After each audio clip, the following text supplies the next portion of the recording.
Having with us today, please welcome Rabbi Josh Weinberg. He's the Vice President of the URJ and the Executive Director of Alto, the Association of Reform Zionism in America. Thank you, Josh, for being here.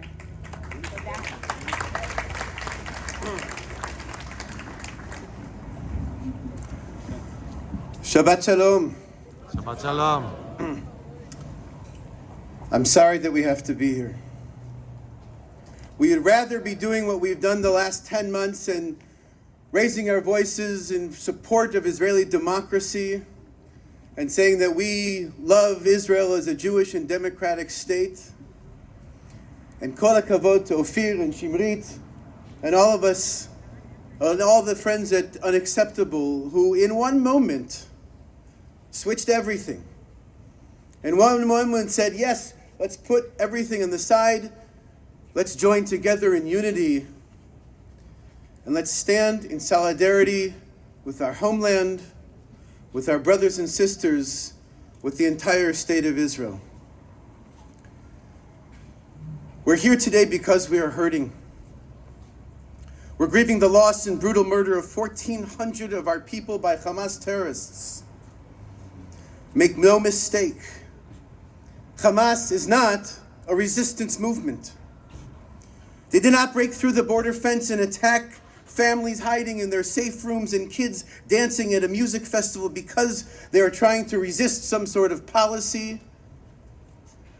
They are dedicated to the destruction of the state of Israel. On October 7th, when we were supposed to be rejoicing on Simchat Torah, they were hell-bent on the destruction of the Jewish state. Let us be clear. We need to raise our voices and stand up in the face of everything that we are hearing today. Not only did they brutally murder innocent people, but as we all know, they took our children, families, the elderly. They took over 240 people and are hiding them in dungeons and tunnels underneath Gaza. And now we have only one message. Bring them home. Bring them home. We need to shout it loud so that the entire world can hear. Bring them home. Bring them home. Bring them home. Bring them home. Bring them home. Bring them home. Bring them home. It's a message that we need to send not only to the Jewish community, not only to our fellow Israelis, not only to those of our friends who are waiting in their homes, waiting for any kind of information, and we know that us coming here today means so much.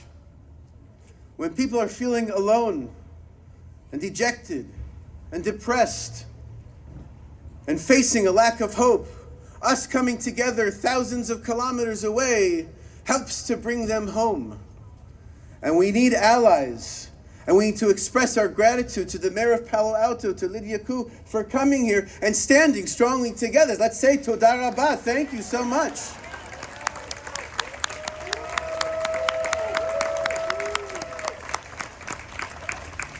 Those friendships and those alliances are not ones that we can take for granted. And we need to say it now to every elected official in every place of power, whether it's the city council or the Senate of the United States. And we need to express our gratitude for those who stand with us, like President Biden and Secretary of State Blinken.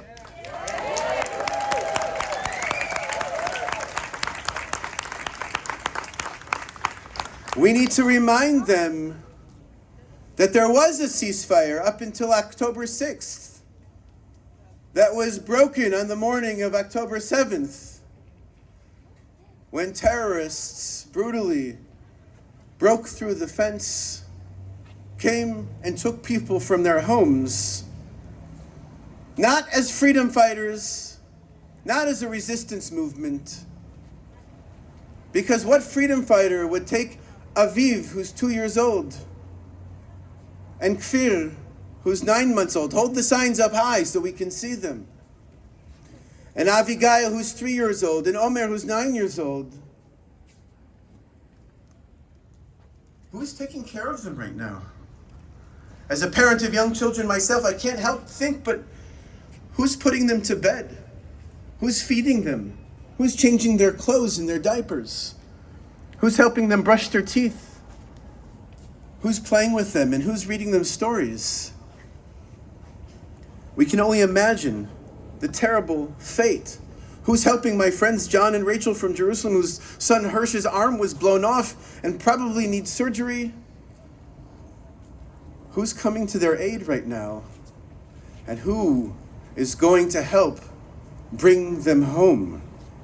There's no question that Israel's response and current strategy to eradicate Hamas is legitimate, and we need to tell the world that there can be no ceasefire or any such action without the release of our children, our relatives, our friends, our parents, and our grandparents. Bring them home! Bring them home. Bring them home. Bring them home. Bring them home.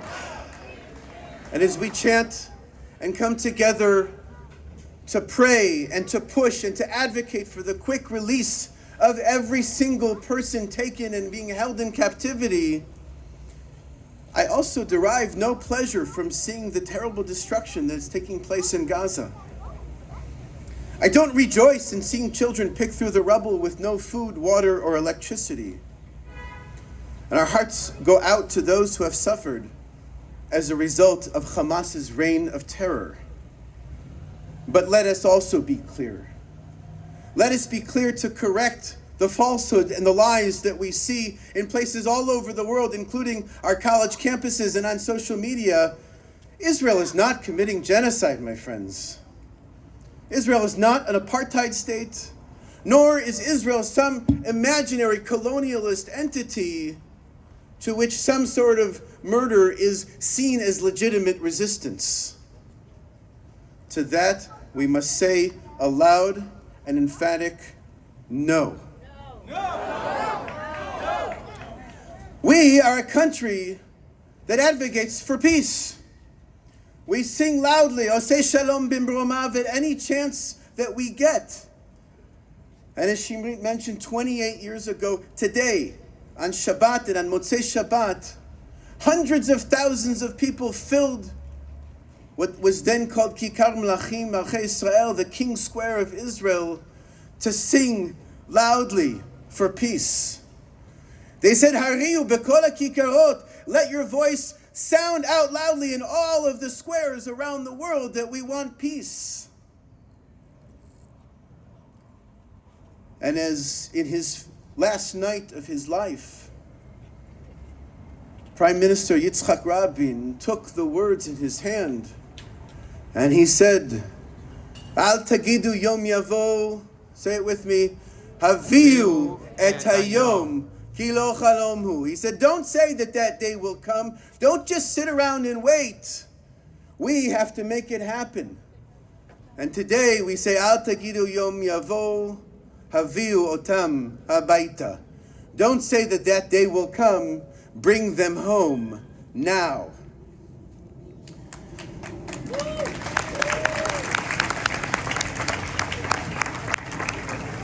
I want to share the words of our tefillah, of our siddur, the hopes that we have been saying and uttering for thousands of years. And I invite you to join with me. We say, Achenu kol bet Yisrael, hanitunim betzara ubeshivya, העומדים בין בים ובין ביבשה. המקום ירחם עלינו ויוציאם מצרה לרווחה ומאפלה לאורה ומשעבוד לגאולה השתה בעגלה ובזמן קריב. Our brothers and sisters, the whole house of Israel, who are given over to trouble or captivity, whether they are between the sea or on dry land, may we have mercy upon them and bring them forth from trouble to enlargement, from darkness to light, and from subjugation to redemption, now, speedily, and within our days. Hashivam v'nashuva el haaretz hatova. Toda rabba v'Shabbat shalom.